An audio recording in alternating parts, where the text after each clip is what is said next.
최근 미국 증권시장을 넘어서 전 세계를 뜨겁게 달구고 있는 이슈가 있는데요. 바로 국제 유가입니다. 그동안 잠잠했나 싶었던 유가가 다시 급등하는 모습을 보이면서 100달러를 돌파할 것이다, 120달러까지 치솟을 것이다, 다양한 의견들이 오가고 있습니다. 사실 개인 투자자 입장에서는 오르는 국제 유가를 끌어내릴 수도 없고 시장이 잠잠해지기만을 기다려야 하는 입장인데요. 그렇다고 손 놓고 기다릴 수만은 없겠죠. 오늘은 유가가 고공행진하는 이유와 앞으로의 전망, 그리고 유가가 상승했을 때 우리는 어떻게 투자하면 좋을지 살펴보겠습니다. 어떤 물건이든 가격에 영향을 주는 것은 공급과 수요 두 가지입니다. 가격을 올리고 싶은 공급자와 가격을 내리고 싶은 수요자 사이에 밀고 당기는 줄다리기 싸움이 계속되다 서로 이 가격 정도면 적절하다 합의하는 수준에서 가격이 결정되죠.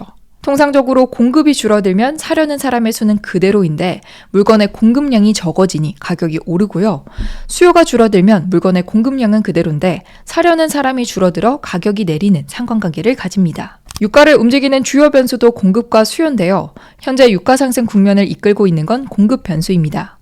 즉 수요는 비슷한데 주요 산유국들이 원유 생산량을 줄이면서 공급되는 유가의 양이 줄어들고 있는 거죠. 가장 먼저 사우디아라비아는 지난 7월부터 독자적 원유 감산에 나섰는데요. 석유 수출국들의 자원 카르텔인 오펙 플러스가 하루 50만 배럴을 감산하고 있는 상황에서 추가적으로 하루 100만 배럴의 감산을 결정하는 모습을 보였죠.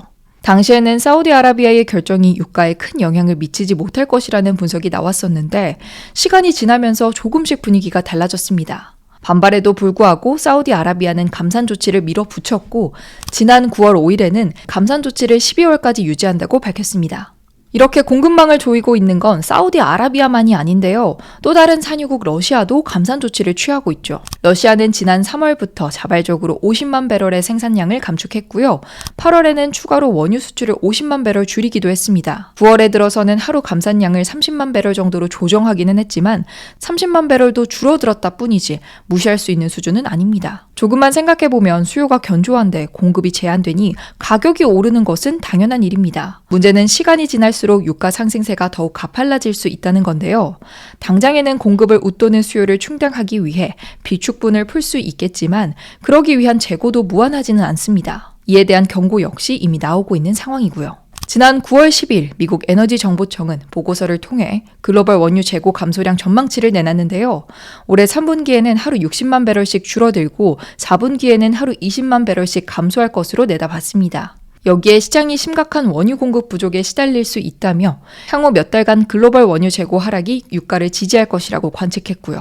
이런 상황을 고려하면 적어도 연말, 길면 내년 초까지 원유 상승세가 이어질 가능성이 높습니다. 이처럼 여러 정황이 유가 상승을 가리키는 가운데 월스트리트에서는 유가가 100달러를 돌파할 것이라는 관측이 잇따라 나오고 있습니다. 일부 현물 가격이 이미 100달러를 넘었다는 점을 고려하면 불가능한 시나리오는 아닌 것으로 보여요. 우선 가장 먼저 유가 100달러 전망을 한 건 골드만삭스인데요. 로이터에 따르면 골드만삭스는 9월 6일 브렌트유가 올해 연말까지 배럴당 100달러를 돌파할 수도 있다고 내다봤습니다. 당시 골드만삭스는 이게 기본 시나리오는 아니라고 덧붙였지만 JP모간 체이스, 뱅크 오브 아메리카의 시티그룹까지 유가가 100달러를 넘어설 것이라는 의견을 내놓으면서 분위기가 달라졌는데요. 여기에 투자은행 업계만이 아니라 정유업계에서도 비슷한 의견이 나옵니다. 정유업계는 사업 특성상 유가의 실적이 연동되기 때문에 유가 추세에도 민감한데요. 글로벌 정유업체 쉐브론의 마이크 워스 최고 경영자는 블룸버그와의 인터뷰에서 유가가 배럴당 100달러를 넘을 것으로 생각한다고 밝혔습니다. 그렇다면 이렇게 모두가 입을 모아 유가가 100달러까지 치솟을 거라고 말하는데 유가가 오르는 만큼 수익을 낼 수 있다면 엄청난 투자 기회가 되지 않을까요? 사실 투자자들이 택할 수 있는 방법은 그리 많지 않습니다. 통상적으로 투자자들은 유가 상승 국면에서 정유업체를 주목하게 됩니다. 앞서 이야기한 것처럼 유가가 오를수록 정유업체는 더 많은 이윤을 거둬들일 수 있으니 실적 개선을 기대할 수 있기 때문이죠. 그러나 이건 어디까지나 유가 상승을 재료로 삼아 주가가 올랐을 때 차익 실현을 기대하는 간접 투자로 유가가 오른다고 해서 직접적인 수익을 낼 수 있는 투자법은 아닙니다. 그럼 원유에 직접 투자하는 것처럼 조금 더 직관적인 투자 방식은 없을지 궁금하잖아요. 짐작하신 분도 있겠지만 원유 자체를 투자 상품으로 삼는 투자법이 있습니다. 바로 원유 선물 투자죠. 선물 투자란 말 그대로 미래의 일정 시점에 물건이나 주식을 특정한 가격에 인수하기로 약정하는 파생 상품 투자인데요. 예를 들어서 배추 농사를 짓는 농부와 김치 공장을 운영하는 사장이 선물 거래를 한다고 가정해 보겠습니다. 두 사람은 한 달 후에 배추 한 박스당 10,000원으로 총 100박스를 거래하기로 했습니다. 약속을 했으니 계약금이 있어야겠죠. 공장을 운영하는 사장은 10만 원을 주고 남은 90만 원은 한 달 후 실물을 받을 때 정산하기로 합니다. 이게 바로 선물 거래예요. 어떠한 기초자산의 미래 가치에 대한 거래를 하는 거죠. 배추를 예시로 들었지만 실제로는 지수, 금, 심지어 농산물까지 다양한 기초자산을 두고 선물 거래를 할 수 있습니다. 그리고 그중 하나가 원유죠. 즉 원유 선물 투자는 원유의 미래 가치를 점쳐서 베팅하는 건데요. 현재 국면에서 왜 원유 선물 투자가 매력적인지 짐작이 조금은 되시죠? 선물 투자의 가장 큰 매력은 역시 고수익을 노릴 수 있다는 점입니다. 레버리지라는 말 익숙하실 텐데요. 원래 지렛대라는 뜻인데 투자에 있어서는 일정한 자금을 발판으로 삼아 몇 배 더 많은 금액을 투자하는 것과 같은 효과를 만들어내는 것을 말합니다. 쉽게 말하면 적은 금액을 투자하는 것으로 더 큰 성과를 기대할 수 있다는 거죠. 그런데 일부 레버리지 ETF야 처음부터 그렇게 만들어졌다지만 선물 투자는 왜 레버리지 효과를 볼 수 있는 걸까요?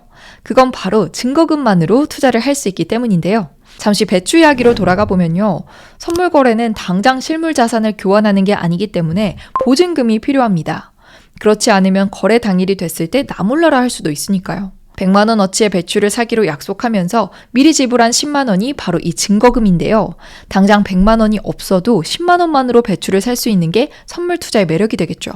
유가가 예상대로 움직여서 큰 수익을 얻을 수 있다면 좋겠지만 만약 원유가 생각처럼 움직이지 않는다면 어떻게 해야 할까요? 실제로 유가가 100달러를 넘지 못하고 다시 하락할 가능성이 없는 건 아닙니다. 국제 유가는 최근 여러 악재가 동시에 터지면서 단기간 급속히 치솟았는데요. 일시적인 요인들이 해소되면 상승 압력이 줄어들 수도 있죠.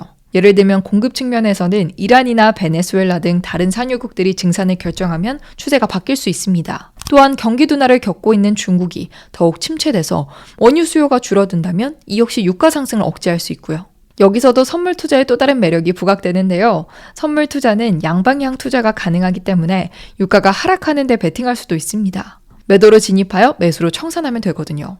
특히 원유는 다른 선물 상품들과 달리 변동성이 적고 일정한 추세를 보인다는 특징이 있습니다. 달리 말하면 유가가 하락세로 접어들 때 그 징조를 보고 투자 포지션을 조정할 수 있다는 여지가 있다는 의미죠.